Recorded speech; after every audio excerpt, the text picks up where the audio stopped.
Hi guys, അപ്പോൾ ഇവിടെ ഞാനൊരു വഴുതിന് കൊണ്ട് ഒരു ഗ്രേവി വെക്കുന്നതാണ്. ഇപ്പം പിന്നെ അതിനുള്ള അരപ്പ് ഇറക്കണം. അതിന് നമ്മൾ ഇത്തിരി ഉലുവയും അതിന് ശേഷം അതിലേക്ക് വേർക്കടല, അതായത് നിലങ്കടലയും എള്ളിട്ട് വറുത്തെടുക്കണം. എന്നിട്ട് നല്ലോണം അത് പേസ്റ്റ് രൂപത്തിൽ അരച്ചെടുക്കണേ. അപ്പോൾ വഴുതിന് വെച്ചിട്ടുള്ള ഗ്രേവി എന്ന് പറയുമ്പോൾ ഇവിടെ വെജിറ്റബിൾ റൈസിന് നമ്മൾ കഴിക്കുന്നതാണ്. നല്ല ടേസ്റ്റ് ഉണ്ടാവും. ഇപ്പോൾ കുറച്ച് ഓയിൽ ഒഴിച്ചിട്ട് അതിലേക്ക് വഴുതിന് ഇട്ടിട്ട് നല്ലോണം ഒന്ന് വഴറ്റിയെടുത്ത് വെക്കണം. ആ പാത്രത്തിൽ തന്നെ കടുക് പൊട്ടിക്കുക, ജീരകം, പിന്നെ കറിവേപ്പില, പിന്നെ പെപ്പർ ഇടണം. ഞാനത് മറന്നുപോയി കുറച്ച് ഇടുന്നത്.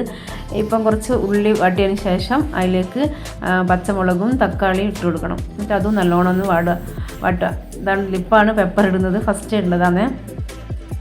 അതിനുശേഷം അത് നല്ലോണം വാടിയതിന് ശേഷം പിന്നെ പൊടികളെല്ലാം ഇട്ട് കൊടുക്കണം.